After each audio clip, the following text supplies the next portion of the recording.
Esta é a WBCQ, o rádio trazendo ao mundo a última chance, direto de Monticello, Maine, Estados Unidos. Crimes violentos, agitação política, instabilidade financeira. Tudo aponta para uma crise iminente, uma crise como nenhuma outra. Sintonize a rádio World Last Chance para saber como você pode se preparar espiritualmente para o que está por vir. Rádio WLC, preparando um povo para o retorno iminente do Salvador. Olá, bem-vindo à Rádio WLC. Eu sou seu apresentador, Cris Deluca, e comigo aqui está o Will Santos. Olá, e obrigado por nos deixar fazer parte do seu dia. Você já percebeu, Will, como é fácil cair em armadilhas quando você está navegando na internet? Sim, você clica em um link e fica se demorando nele e pensa que tudo ali é muito interessante. E aí você clica em outro. E logo você percebe que você está navegando em coisas que você nem sabe como você chegou lá. Mas com certeza foram coisas interessantes que fizeram com que você chegasse lá. Então você sabe do que eu estou falando. Sim, sei muito bem. É realmente fácil gastarmos muito tempo clicando em um link aqui e outro ali. E é isso que eu acabei fazendo ontem à noite. Me deparei com um artigo interessante, enquanto eu procurava por algo que me chamasse a atenção, e você sabe como é que funciona. E o programa de hoje, Vivendo e Morrendo em um Fogo que Nunca se Consome. Quando a internet te dá poucas informações do assunto que você está procurando, você é seduzido a continuar procurando e você acaba indo para outra página. Sim, eu detesto isso. Eu estava pesquisando sobre os funerais mais caros da história. Quando o Papa João Paulo II morreu, disse que foi a maior concentração de chefes de estados da história. E entre os presentes estavam 4 reis, 5 rainhas e 70 presidentes e primeiros ministros. O funeral em si custou 60 milhões de reais. Tudo isso? Mas isso não é nada. Quando Kim Jong II da Coreia do Norte morreu em 2011, o custo do funeral e de todo o evento foi de 200 milhões de reais. Incrível! Eu disse à minha esposa que quando chegar a minha hora de ir, que ela apenas cave um buraco e me jogue lá dentro. Eu não quero que minha família vá à falência com um enterro de grandes proporções e com grandes gastos. E o que ela disse? Ela deu risada na minha cara. Mas até onde eu sei, você não é um mão de vaca. Bem, hoje eu pedi ao Will para falar sobre um cerimonial celestial bastante específico. Porém, antes de entrarmos no assunto de hoje, deixe-me explicar para aqueles que estão nos ouvindo pela primeira vez sobre algumas terminologias que eles nos ouvirão falar aqui na WLC e que podem ser novidade para eles. Em nosso site, bem como na rádio WLC, vocês nos ouvirão nos referirmos ao Criador pelo seu nome pessoal, de Yahweh ou Yah. E você provavelmente já encontrou versículos na Bíblia que falam sobre invocar o nome do Senhor. Mas Senhor é simplesmente um título genérico. Os hindus têm o Senhor Krishna. E na Inglaterra, o Senhor Winston Churchill era filho do Senhor Randolph Churchill. Então, se apenas dizermos Senhor, não revelará de quem estamos falando. Você tem razão. E no hebraico original também não é usado esse título. Na verdade, diz invoque o nome de Yahweh. O motivo pelo qual devemos invocar o nome de Yahweh é que seu nome contém uma promessa muito poderosa. Na verdade, o nome Yahweh vem do verbo hebraico do ser ou do existir, que é raiar, e é o nome que foi mencionado ao longo da semana da criação. Haja luz e houve luz. Luz, raia. Luz, raia. Certo. Então, quando você relaciona sua necessidade com o verbo do ser e do existir, que é o nome divino, você tem uma promessa muito poderosa. Seja protegido, seja sábio, seja consolado. E isso é o que realmente significa invocar o nome de Yahweh. O nome do Salvador também incorpora o nome divino. Jesus vem da tentativa grega de transliterar o nome Yahushua. Yahushua significa a salvação, vem de Yahweh, e é o que ele é. O hebraico também tem os títulos El e Elohim, que são os equivalentes no hebraico para Senhor ou Deus. Dessa forma, você nos ouvirá mencionar alguns desses termos em algumas das passagens da Bíblia que leremos, porque gostamos de usar os nomes e títulos reais, em vez dos títulos genéricos que temos em português. Ok, vamos então aos cerimoniais. O que você planejou para nós hoje, Will? Bem, eu não tenho certeza se cerimonial é a palavra que eu usaria, mas suponho que pode caber, dependendo da perspectiva que cada um tem. Mas vamos usar este termo mesmo. Você já ouviu falar de algum cerimonial que contenha um fogo que queime eternamente? Ou um fogo que nunca se apaga? Sim, bem, há uma chama que nunca se apaga, que se encontra no Memorial de Guerra Australiano. Ouvi dizer que o túmulo do presidente dos Estados Unidos, John F. Kennedy, também tem um. Certo. Uma chama que nunca se apaga simboliza a vida eterna. Portanto, ter uma chama em um memorial ou túmulo simboliza que eles nunca serão esquecidos. A Bíblia também fala de um fogo que nunca se esvai, e é sobre esse fogo que eu quero discutir hoje. Você está falando sobre o inferno? Sim, eu acredito que sim. Mas você não acredita em um inferno que queima eternamente, acredita? Acreditava, mas eu mudei de ideia ou algo parecido. Digamos que o assunto seja um dos assuntos mais mal compreendidos nas Escrituras. E é por isso que eu quero falar sobre isso. Como isso é mal interpretado? Ou existe um inferno que queima eternamente, ou não existe. Isso é o que sempre pensei também. O fato é que essa é uma simplificação exagerada que Satanás usou para esconder uma verdade muito bonita. As verdades das Escrituras são vastas e profundas, como também harmoniosas. Às vezes, algumas passagens das Escrituras podem parecer contradizer outras passagens. Quando isso acontece, é sempre devido a um de dois problemas.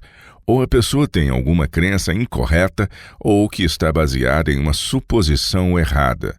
Ou a pessoa tem um conhecimento insuficiente. Eu sempre vejo as contradições nas escrituras como a maneira de Yahweh dizer: você precisa cavar um pouco mais fundo aqui nesse ponto. É assim que você deve ver, porque, novamente, a verdade é harmoniosa e ela nunca se contradiz. E a recompensa dos ímpios é uma doutrina que os cristãos discutem. Você poderia, Cris, abrir aí Eclesiastes 9 e ler os versículos 5 e 6 para nós? Esta é uma declaração muito clara a respeito do estado da alma após a morte. Vá em frente e leia esses versos assim que você encontrar. Tudo bem, diz, porque os vivos sabem que hão de morrer, mas os mortos não sabem coisa nenhuma, nem tampouco terão eles recompensa, porque a sua memória jaz no esquecimento. Amor, ódio e inveja para eles já pereceram. Para sempre não têm eles parte em coisa alguma do que se faz debaixo do sol. E então, existe consciência após a morte? Claramente Salomão, o homem mais sábio que já viveu, não pensava assim. E Yahweh quis ter a certeza de que seus escritos fossem preservados nas Escrituras. Mas a aparente contradição e o ponto sobre o qual os cristãos discutem surge do fato de que outras passagens das Escrituras ensinam sobre um fogo eterno que nunca se consome. Sim, Apocalipse 14:11. A fumaça do seu tormento sobe pelos séculos dos séculos, e não tem descanso algum, nem de dia, nem de noite. Os adoradores da besta e da sua imagem, e quem quer que receba a marca do seu nome. Na verdade, você está falando sobre outra coisa, e vamos chegar lá, porque você está certo. É aqui que se cria uma grande confusão. Há uma diferença entre fumaça e fogo. Isaías contém a chave para entender esse enigma. Você poderia abrir lá em Isaías 33:14. Lá Isaías está fazendo uma pergunta. Tudo bem, diz. Os pecadores em Sião se assombram. O tremor se apodera dos ímpios, e eles perguntam: quem dentre nós habitará com o fogo devorador? Quem dentre nós habitará com as chamas eternas? Os próximos versículos contêm a resposta. O que eles dizem? O que anda em justiça e fala o que é reto. O que despreza o ganho de opressão. O que, com um gesto de mãos, recusa aceitar suborno. O que tapa os ouvidos para não ouvir falar de homicídios e fecha os olhos para não ver o mal. Este habitará nas alturas. As fortalezas das rochas serão o seu alto refúgio. O seu pão lhe será dado. As suas águas serão certas. Os teus olhos verão o rei na sua formosura e verão a terra que se estende até longe. O que Isaías está dizendo aqui é de alguém que viverá sob as bênçãos do Pai e não morrerá ou será consumido pelo fogo devorador e eterno da presença divina. Isso dá um toque diferente, não dá? Mas eu já percebi como isso funciona. Hebreus 12:29 descreve Yahweh como um fogo consumidor. E somente seres santos podem viver com um Deus santo. São justos que viverão e se alegrarão em um fogo que nunca se consumirá. Então, o que isso significa? O que representa um fogo que nunca se consome? Yahweh é a fonte de toda a vida. Paulo disse aos homens de Atenas que em Iá nós vivemos, nos movemos e existimos. A força pura e vivificante flui de Iá, e ele é a fonte que irradia luz. Não há muitas citações nas Escrituras onde a presença do próprio Yahweh é descrita, mas em cada caso a energia que flui dele é descrita como fogo. Os seres criados podem estar na presença de tal poder indescritível e não serem consumidos, mas se tão somente forem puros e santos. Isso me lembra a descrição de Lúcifer em Ezequiel 28. Antes da sua queda, ele era um querubim cobridor. Ele estava bem ali próximo do Pai. Ele era continuamente banhado por aquela energia onipotente e pura. Escute, Will, o que diz Ezequiel 28, versículos 14 e 15. Tu eras querubim da guarda ungido, e te estabeleci. Permanecias no monte santo de Iá, no brilho das pedras andava. Perfeito eras nos teus caminhos, desde o dia em que foste criado, até que se achou iniquidade em ti. Ele poderia viver lá porque ainda não havia caído, e os santos seres estão perfeitamente vivendo na casa do Pai e na presença do fogo eterno da presença divina. Daniel viu algo semelhante. Abra lá em Daniel 7. Esta é uma passagem realmente fascinante porque nos dá uma descrição física de Yahweh e a impressão que fica é de um fulgor incrível. É como se pudéssemos olhar diretamente para o sol. Daniel 7, versículos 9 e 10. Ok. Continuei olhando até que foram postos uns tronos. E o ancião de dias se assentou. Sua veste era branca como a neve, e os cabelos da cabeça como a pura lã. O seu trono eram chamas de fogo, e as suas rodas eram fogo ardente. Um rio de fogo manava e saía de diante dele. Milhares de milhares o serviam, e miríades de miríades estavam diante dele. Assentou-se o tribunal e se abriram os livros. Que visão incrível do tribunal celestial! Ah, também a sarça ardente quando Moisés estava cuidando das ovelhas do seu sogro, lembra? Sim, vejo que você entendeu. Vá em frente e leia para nós, por favor.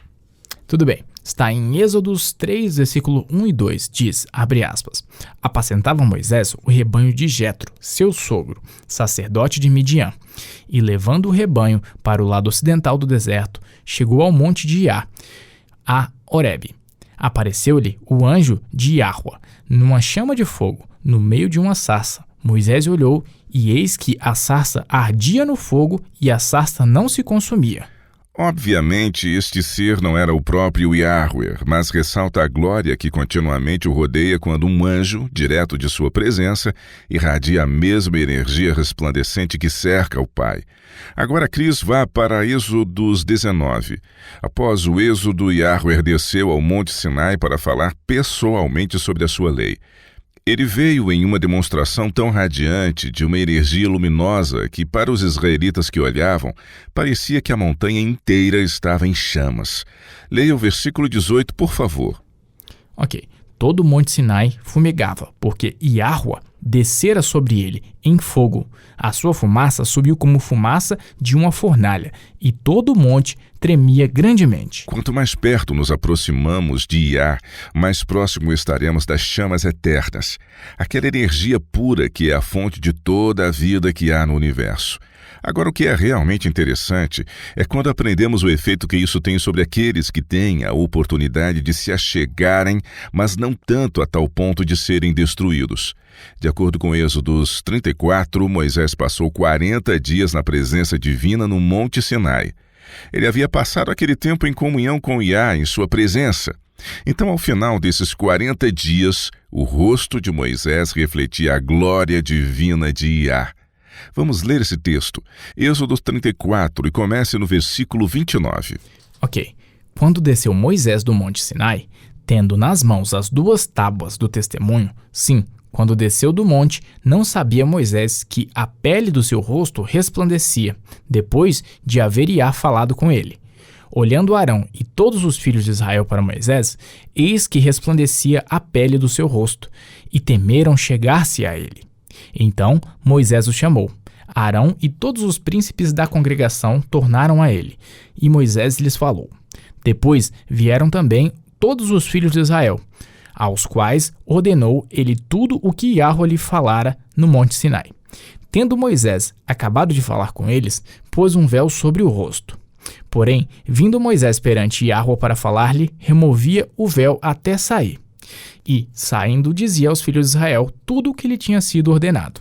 Assim, pois, viam os filhos de Israel o rosto de Moisés. Viam que a pele do seu rosto resplandecia. Porém, Moisés cobria de novo o rosto com o véu até entrar a falar com ele. Repetidamente, as Escrituras demonstram claramente que a própria presença de Yahweh é o fogo eterno, no qual apenas os justos e santos não são consumidos.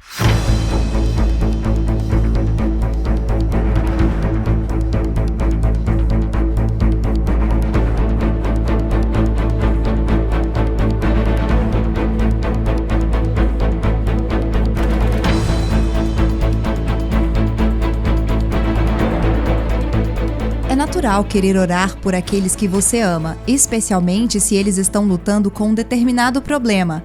A oração nos conecta diretamente com o nosso Pai Celestial, que nos adverte a apresentar-lhe todas as nossas preocupações, medos e o que nós precisamos no nosso dia a dia. Mas você já percebeu que alguns parecem ter suas orações respondidas todo o tempo, enquanto outros obtêm suas respostas muito que raramente? Se você já percebeu isso, isto não é uma ilusão de tua mente. Enquanto Yahweh ouve cada oração que é proferida, algumas são muitas vezes mais eficazes. Nosso Pai Celestial não tem nenhuma preferência por um ou por outro, pois há uma ciência para uma oração eficaz. Depois de aprender a orar e obter respostas claras e visíveis, sua vida e a vida daqueles por quem você ora nunca mais serão a mesma.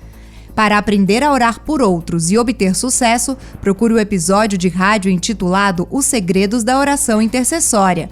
Você pode encontrá-la no YouTube ou acessar nosso site www.wordlastchance.com/português e clicar no ícone Rádio WLC. Mais uma vez, o título é Os Segredos da Oração Intercessória. Escute-o hoje. Comece a alcançar vitórias e respostas para suas orações.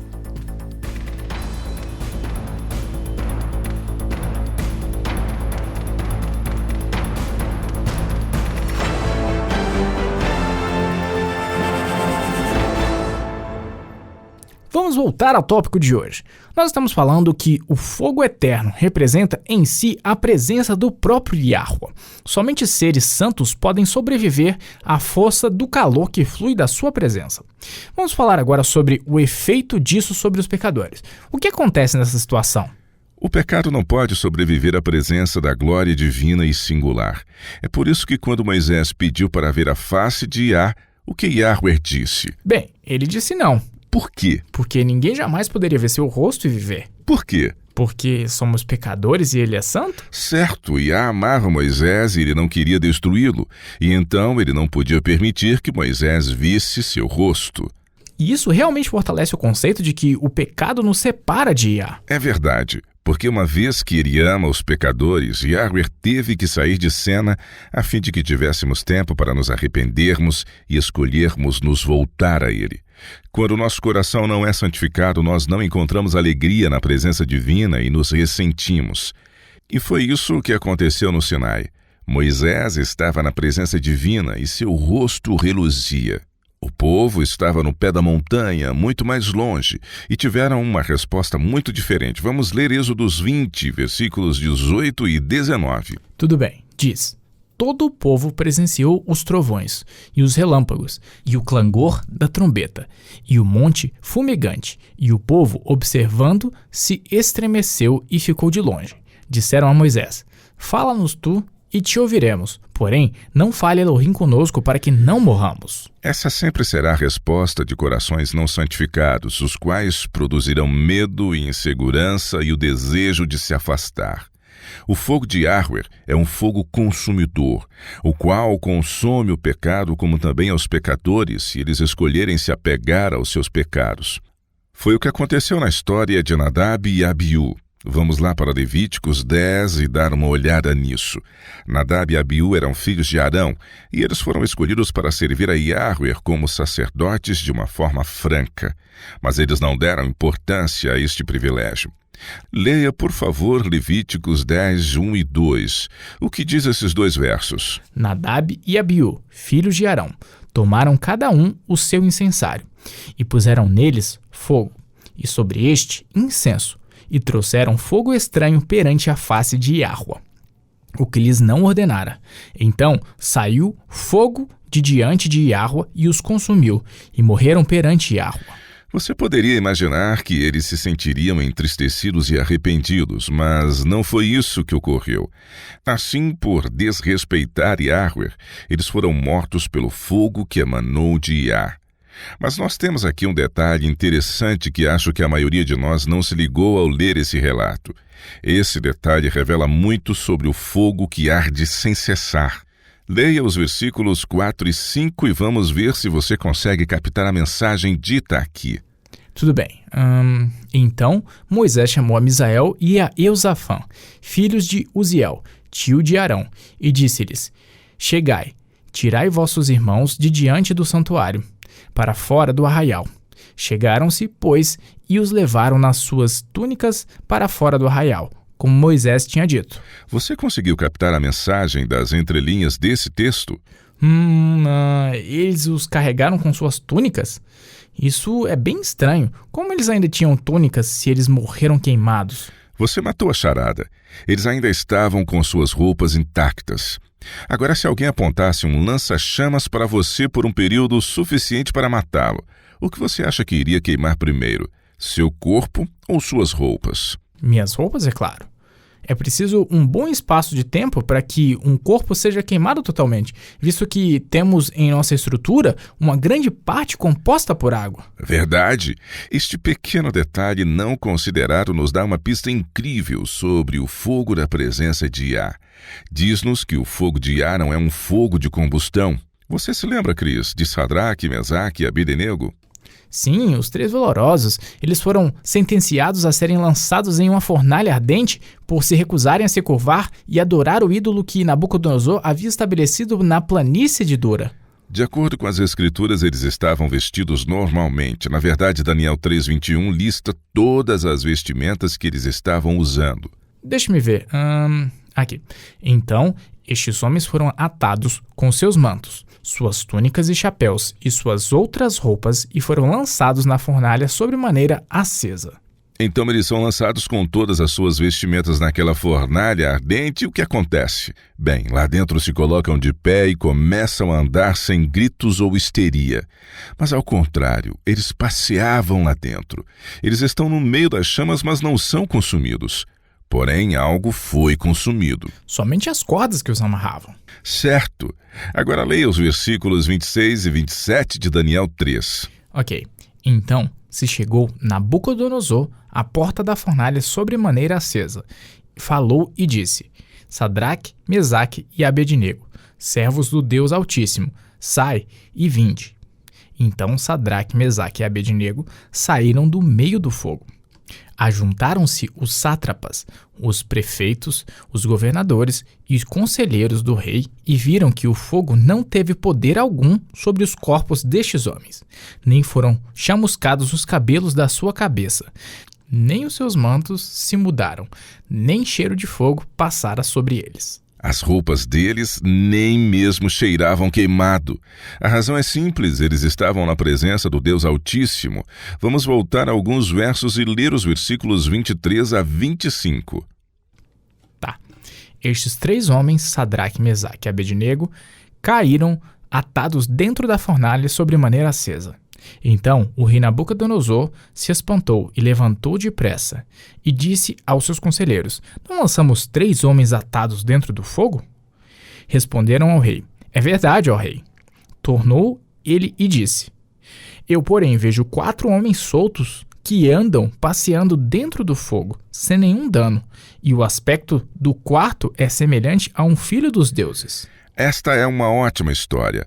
Ela nos ensina que todos os que entregam sua vontade à vontade divina e vivem em harmonia com a sua lei podem viver ilesos no fogo consumidor da presença do Todo-Poderoso. Os 3 valorosos eram obedientes à lei de Iá, e eles podiam viver na presença do fogo santo eternamente, e o fogo ardente não tinha poder sobre eles. E o que você está dizendo basicamente é que as chamas eternas da presença de Iá consomem todo o pecado e o egoísmo. Sim, o pecado consiste em 2 coisas. Primeiro, falsidade, e segundo, força. Satanás é o pai da mentira, mas a verdade que vem de Iá destrói a falsidade. A força é conquistada pelo amor divino. Em essência, a presença flamejante da santidade destrói todos os pecados sempre. Não é intrigante que quando o Espírito de Iá foi derramado no Pentecostes, os crentes foram compelidos a contemplar parte desse fogo sagrado, o fogo da presença divina? Ouça, querido ouvinte, enquanto eu leio Atos 2, versículo 3 e 4. E apareceram, distribuídas entre eles, línguas como de fogo, e pousou uma sobre cada um deles. Todos ficaram cheios do Espírito Santo e passaram a falar em outras línguas, segundo o Espírito lhes concedia que falassem. O cabelo é inflamável, mas nenhum dos crentes foi consumido pelo fogo divino. Por quê? Porque pela fé no sangue de Yahushua, eles foram justificados e se colocaram diante de Iá como se nunca tivessem pecado. Eles poderiam resistir às chamas eternas e não ser consumidos, porque os méritos da justiça de Yahushua foram creditados em seu favor. Que coisa indescritível. Vamos conversar por alguns minutos sobre a doutrina de um inferno que arde em chamas e que não se extingue. Agora, obviamente, as chamas eternas da presença de Iá é algo diferente. Então, o que você pode nos dizer sobre o inferno? A doutrina de um inferno que arde em chamas e que nunca se extingue é baseada em uma premissa falsa, que Adão e Eva receberam a vida eterna na criação. Portanto, este raciocínio não para por aí, pois quando eles pecaram e tiveram que ser punidos, Yahweh não teve escolha a não ser consigná-los para uma vida eterna em tormento. E essa crença não tem fundamentação nas Escrituras? Creio que não. Acho que é 1 Timóteo 6,16 que diz inequivocamente que Yahweh é o único que é revestido da imortalidade. Leia para nós, Chris, assim que você encontre essa passagem. Tudo bem.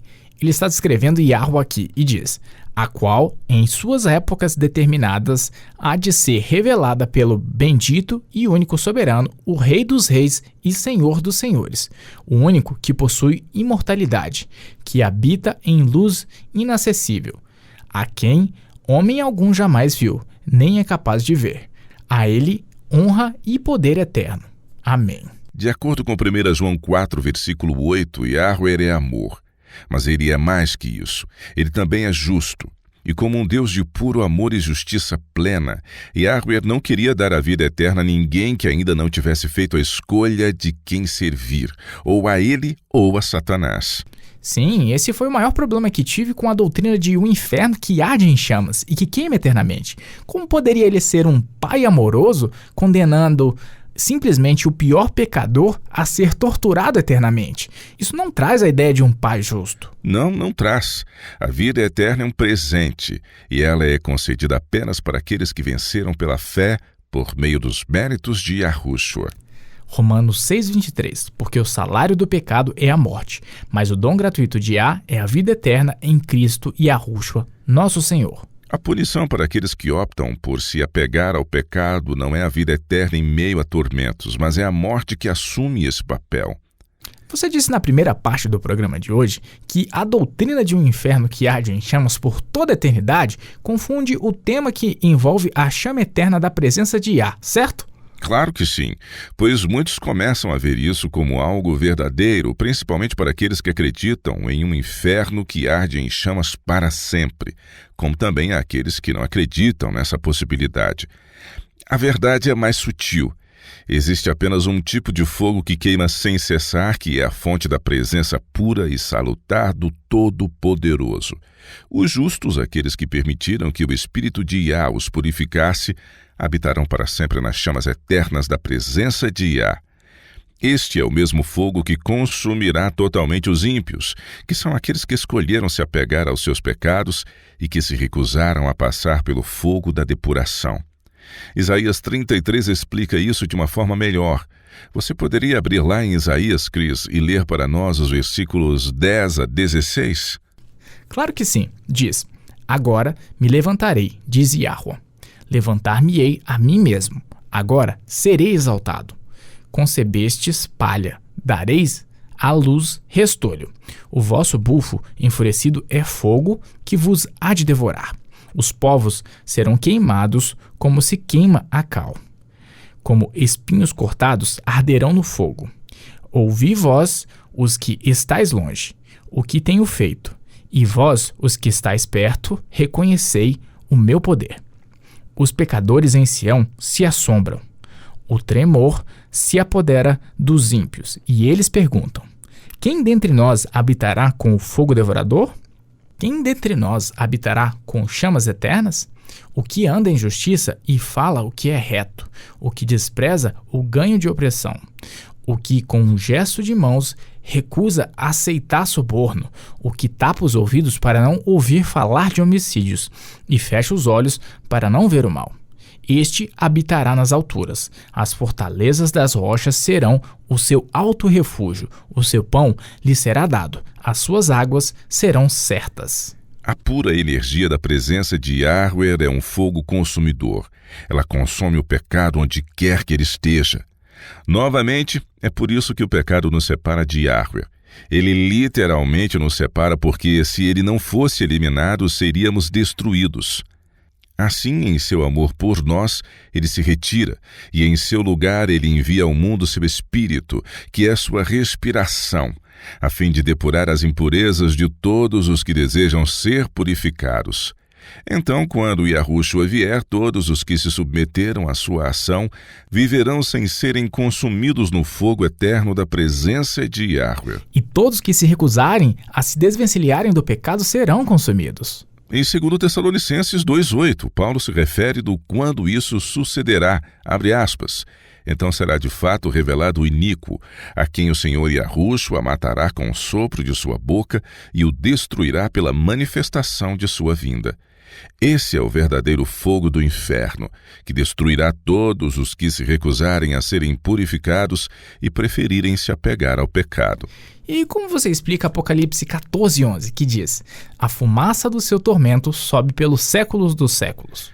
A fumaça de seu tormento e o texto não menciona nada sobre chamas. Você já esteve perto de um incêndio muito forte, Chris? Você presenciou muita fumaça? Porém, quando você joga um balde d'água naquele fogo e o apaga, o que acontece com o fogo? O que sobra é só um lugar cheio de fumaça. Certo. A fumaça significa que eles foram consumidos e é o fim para eles. E isso não significa que eles sofrerão eternamente.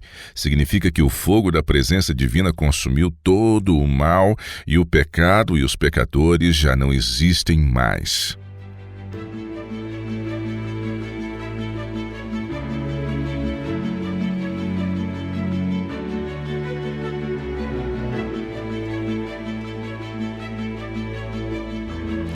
Você está ouvindo a Rádio World Last Chance, na WBCQ, na frequência de 9.330 kHz, na faixa de 31 metros. Rádio World Last Chance, preparando um povo para o breve retorno do Salvador.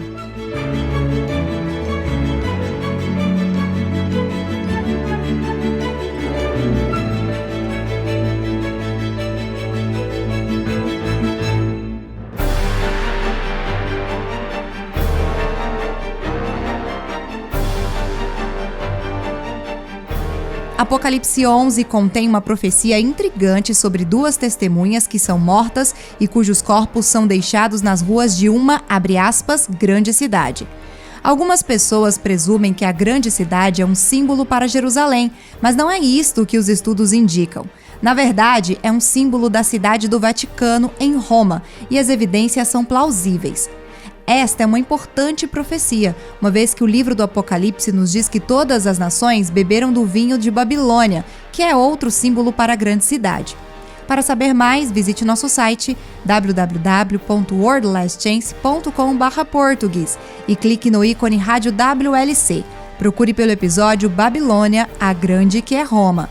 Aprenda porque Roma é a Babilônia, a grande cidade, para que você possa não tomar parte das pragas descritas nas Escrituras e que cairão sobre todos os que se alinham com ela.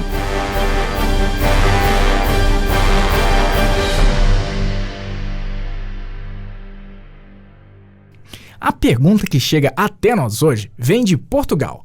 Ei, Will, você sabia que o português é a 6ª língua mais falada no mundo? Isso é interessante vindo de um país tão pequeno, mas eu suponho que eles também incluíram o Brasil nessa estatística. Eu creio que sim, mas é mais do que isso. O português é falado em um total de 9 países em todo o mundo. Você aprende algo novo a cada dia, não é mesmo? Então qual é a pergunta de hoje? Jaco Mendes, de Amadora, escreve: qual é a sua posição sobre os castigos submetidos ao corpo? O que a Bíblia diz e por quê? Isso não é tão fácil de responder como você pode imaginar, caro ouvinte.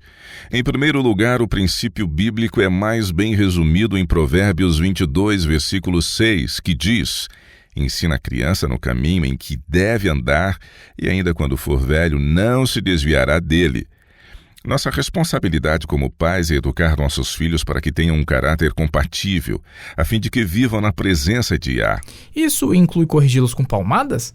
Provérbios 13:24 diz, abre aspas, o que retém a vara aborrece a seu filho, mas o que o ama, cedo o disciplina. Sim, e Provérbios 22:15 diz: a estultícia está ligada ao coração da criança, mas a vara da disciplina a afastará dela.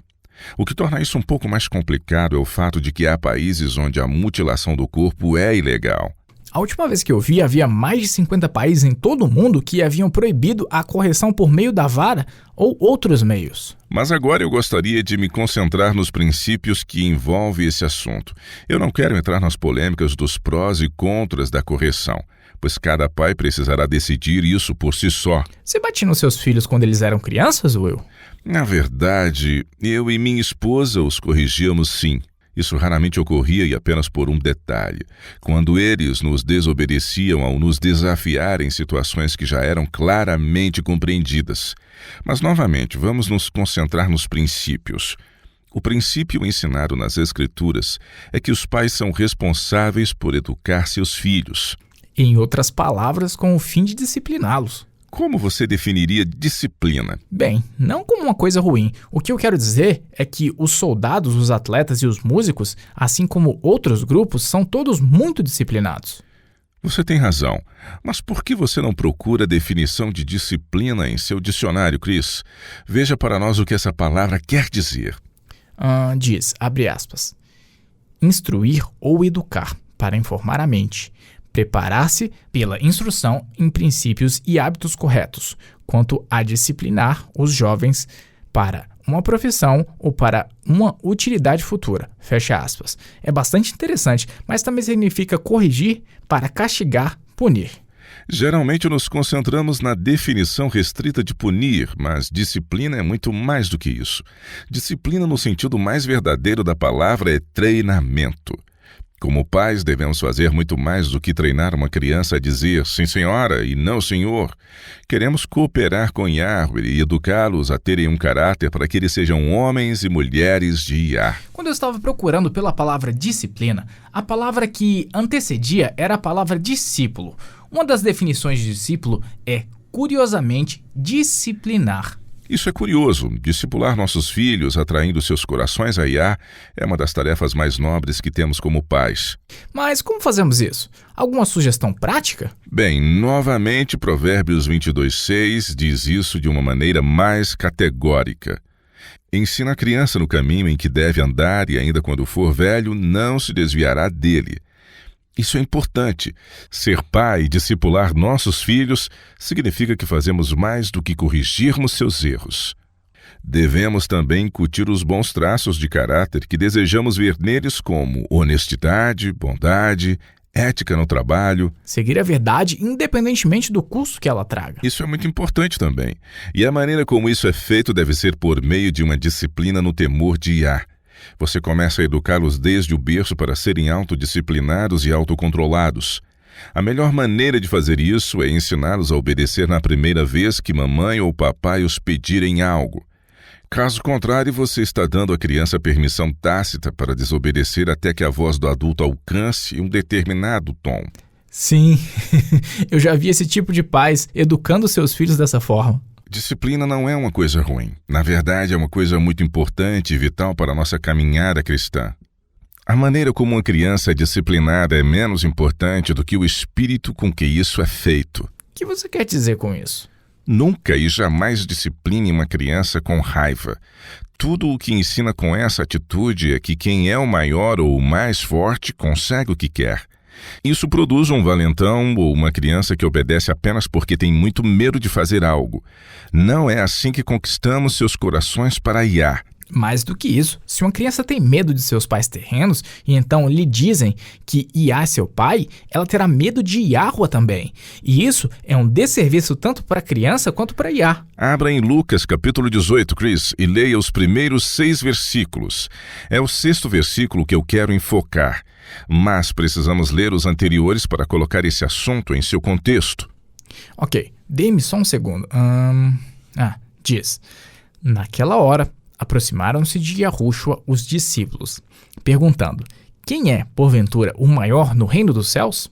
E Yahushua, chamando uma criança, colocou-a no meio deles, e disse: em verdade vos digo que se não vos converteres e não vos tornardes como crianças, de modo algum entrareis no reino dos céus. Portanto, aquele que se humilhar como esta criança, esse é o maior no reino dos céus. E quem receber uma criança tal como esta, em meu nome, a mim me recebe. Qualquer, porém, que fizer tropeçar a um destes pequeninos que creem em mim, melhor lhe fora que se lhe pendurasse ao pescoço uma grande pedra de moinho e fosse afogado na profundeza do mar. Nós fazemos nossos filhos pecarem quando representamos erroneamente o caráter do pai. E representamos erroneamente o caráter do pai como ele sendo bondoso e amoroso quando os disciplinamos com raiva. Palavras sábias e caem muito bem no que estamos falando aqui. Tudo certo, temos tempo para mais uma pergunta. Foi escrita por Lola e Elias, de Choloma, Honduras. Eles escrevem: somos membros de um pequeno grupo de estudos da Bíblia que se reúne semanalmente e que temos lido os escritos de Paulo. Você poderia explicar a que Paulo está se referindo quando fala sobre descanso em Hebreus 4? Certamente. Hebreus 4 é uma continuação dos temas que Paulo está discutindo no capítulo 3. Ele descreve nesta parte 3 tipos de descansos. O primeiro descanso, é claro, é encontrado em Yahushua. Ele é nosso sumo sacerdote para todos sempre após a ordem de Melquisedeque. Por causa de sua morte, podemos comparecer perante Yah como se nunca tivéssemos pecado, porque seus méritos são imputados no histórico de nossa vida. Sem mencionar os méritos de sua vida. Os méritos de sua vida sem pecado também são creditados a nós, como se sempre tivéssemos feito escolhas certas e honrado a Yah. Isso é justificação ou justiça por meio da fé. Esse é o primeiro descanso. Quando o convidamos a fazer morada pela fé em nosso coração, podemos descansar de nossos próprios esforços de justiça própria. O segundo descanso é aquele pelo qual os crentes aguardam desde que a promessa foi feita em face da queda. E esse é o descanso final que experimentaremos na Nova Jerusalém. E alguns seres humanos já experimentaram, é claro, esse descanso. Aqueles que foram ressuscitados com Yahushua em sua ressurreição. Obviamente, é um descanso prometido, e dessa forma, nem todo crente será levado aos céus logo após sua morte. Correto. O terceiro descanso é o sábado do 7º dia. Este é um lembrete semanal de que se continuarmos por toda a nossa vida nesta terra e aceitarmos o dom da justificação pela fé, um dia entraremos no descanso final quando Yahushua retornar para estabelecer o reino divino de Yahweh aqui entre nós. Agora, muitas pessoas que aprenderam que a lei foi pregada na cruz ou que o sábado foi abolido na cruz apontam para Hebreus 4 para apoiar suas crenças. Dê-me apenas um segundo para eu encontrar esse texto. Aqui está. Hebreus 4, versículo 9 e 10. Diz, abre aspas, portanto, resta um repouso para o povo de Iá, porque aquele que entrou no descanso de Iá, também ele mesmo descansou de suas obras, como Iá das suas. Fecha aspas. Então, o que você diria a alguém que afirma que esta passagem está provando que o mandamento do sábado não se faz mais necessário ser observado? Na verdade, eu acho bastante irônico que essa passagem esteja sendo usada dessa forma. Nestes versículos, somos incitados a entrar no mesmo descanso que Yahweh fez uso. E que descanso foi esse? Que descanso Yahweh desfrutou quando sua obra foi concluída? Bem, o descanso do sábado. Exatamente. Esses versículos estão dizendo exatamente o oposto no sentido de acabar com o sábado semanal. Em vez disso, eles estão nos exortando a entrarmos no mesmo descanso que Yahweh desfrutou quando seu trabalho fora concluído, que era o sábado semanal. Paulo não está ignorando ou cravando o sábado na cruz, mas é exatamente o oposto. Ele está estabelecendo a natureza contínua do sábado como um descanso que está à disposição para o povo de Yah por toda a eternidade. Este é o descanso que nos aguarda se formos fiéis, é claro. Isso realmente faz sentido, especialmente quando lembramos de Isaías 66:23, que diz que guardaremos os sábados e as luas novas, mesmo na terra renovada. A questão que sempre temos que ter em mente é que a lei de Yah é uma transcrição de seu caráter sem mácula. Eliminar parte da lei seria dizer que ele não é perfeito e, portanto, não é Deus. Sem mencionar a inconsistência de suprimir o mandamento, enquanto se diz que os outros 9 ainda são válidos. Estamos muito gratos por podermos confiar na justiça de Yahushua, uma vez que ele a observou de uma forma ímpar. Bem, continue nos enviando suas perguntas, comentários e pedidos de oração. Basta acessar o www.wordlastchance.com/português e clicar no ícone Rádio WLC. Sempre gostamos de ouvir nossos ouvintes.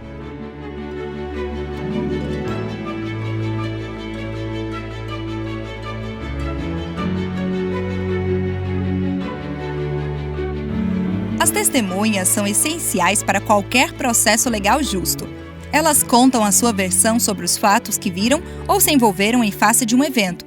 Apocalipse 11 revela que 2 seres que ocupam um lugar de destaque na história surgirão em um futuro próximo.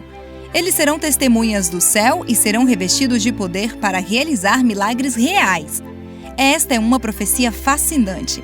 Ela revela que durante os eventos finais da história desta terra, Yahuwah se manterá pleno e total. O ministério das 2 testemunhas é a resposta do céu aos enganos de Satanás no fim dos tempos. A missão dessas testemunhas será o de combater os milagres e as contrafações satânicas. Elas anunciarão a verdade e farão milagres em uma proporção nunca vista desde os dias apostólicos. Para saber mais sobre as 2 testemunhas de Yah, acesse o www.wordlastchance.com/português e procure o vídeo intitulado Assassinato no Vaticano. Mais uma vez, o título é Assassinato no Vaticano no www.wordlastchance.com/português. Você também poderá assistir os vídeos da WLC no YouTube.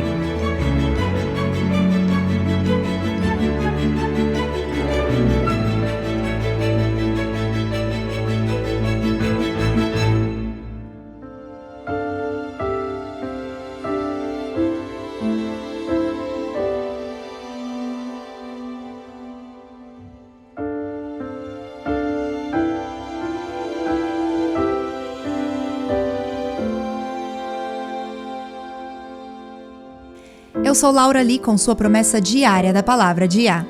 Blair Jacobson se formou no ensino médio e decidiu fazer sua matrícula para estudar na Inglaterra por um semestre. Sua mãe, Brenda, decidiu viajar com ele para lá e passar alguns dias visitando Londres antes de voltar para casa. Após vários dias passeando por lá, mãe e filho foram para um parque chamado Hyde. Blair queria encontrar um lugar tranquilo para ler um livro, e eles decidiram se encontrar novamente em um determinado horário e lugar. Enquanto Blair procurava por um banco no parque onde ele pudesse passar algumas horas, Brenda decidiu encontrar um lugar agradável onde ela pudesse se assentar. E rapidamente ela encontrou uma sombra próxima a alguns arbustos, na qual ela decidiu se deitar e desfrutar da calma e do silêncio. Poucos minutos depois, ela foi pega inesperadamente por uma voz que dizia: "Abra seus olhos." Os olhos de Brenda se abriram instantaneamente. Em sua direção e vindo de uma parte mais alta do lugar onde ela estava, ela avistou um homem alto e esguio. Suas roupas continham cores suaves que permitiam se misturar com as cores do outono e da vegetação. Ele olhava para baixo e concentrava seus olhares para um pedaço de corda vermelha que estava enrolada em suas mãos.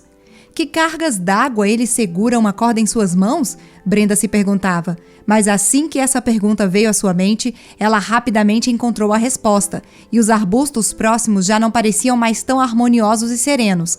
Se ela fosse arrastada para trás daquela vegetação, ninguém seria capaz de vê-la ou ouvi-la. Para seu desespero, o homem estava se aproximando cada vez mais.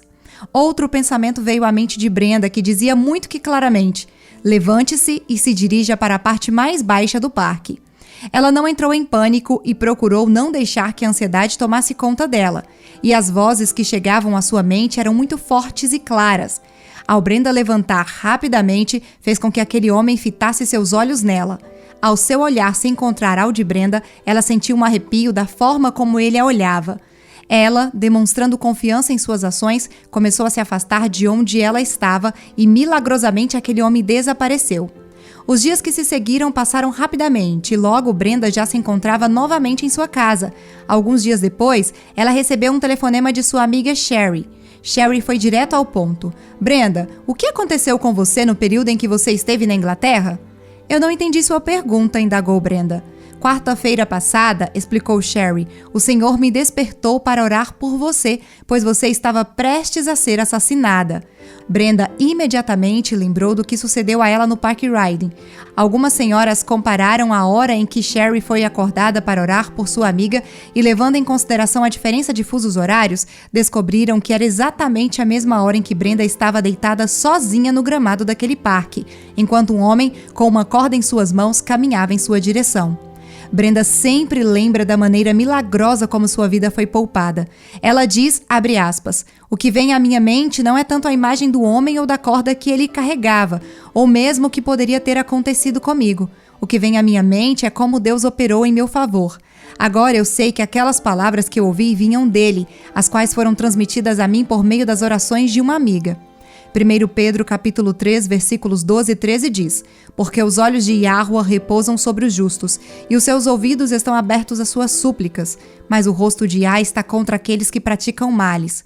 Ora, quem é que vos há de maltratar se fordes zelosos do que é bom? Recebemos grandes e preciosas promessas. Vá e comece a reivindicá-las.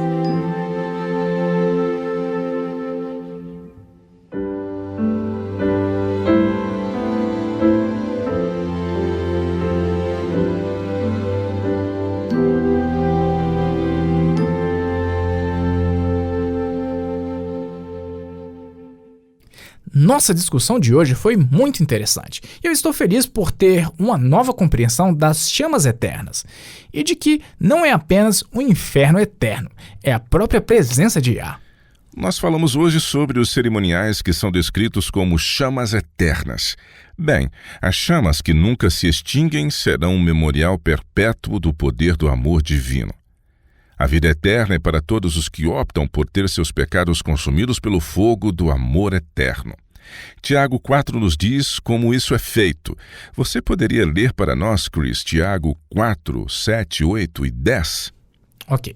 Sujeitai-vos, portanto, a Yah, mas resisti ao diabo, e ele fugirá de vós. Chegai-vos a Yah, e ele se chegará a vós outros. Purificai as mãos, pecadores, e vós que sois de ânimo dobre, limpai o coração. Humilhai-vos na presença do Senhor, e ele vos exaltará. A maneira como limpamos nossas mãos e purificamos nossos corações é por meio da rendição.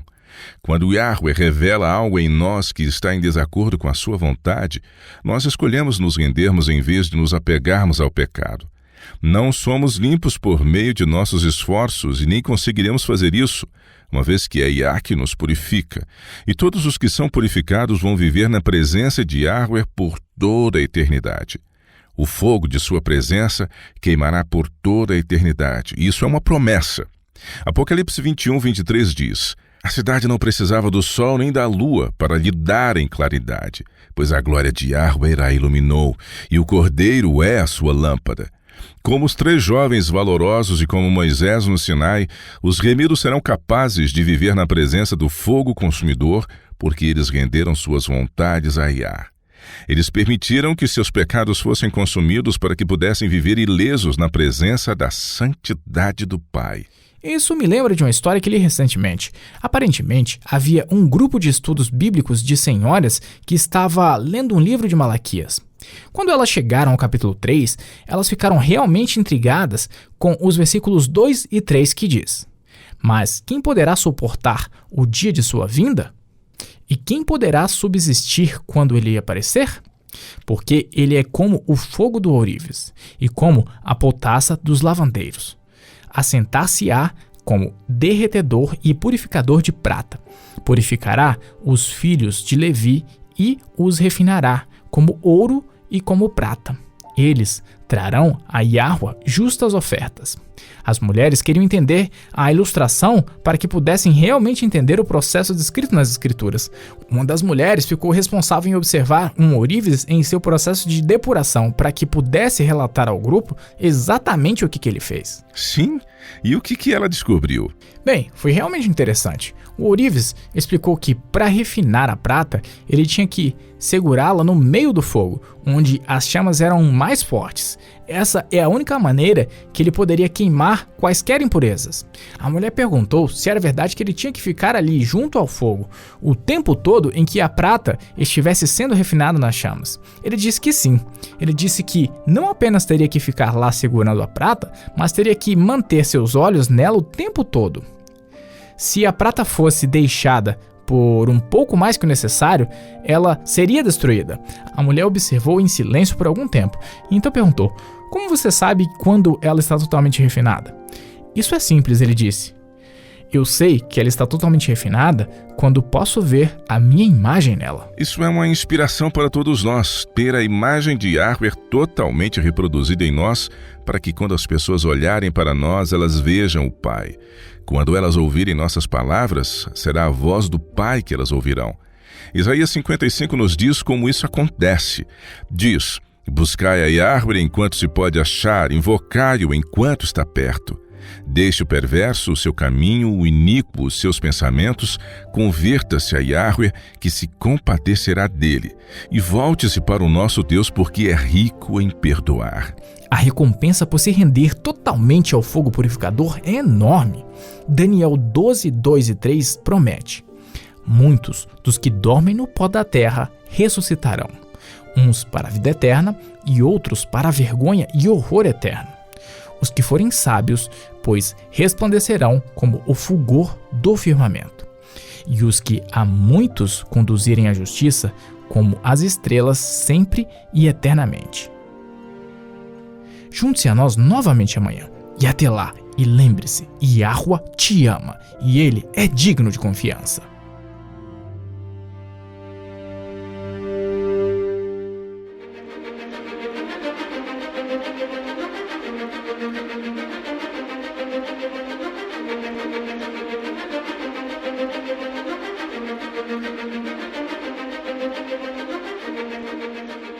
Você ouviu a Rádio WLC.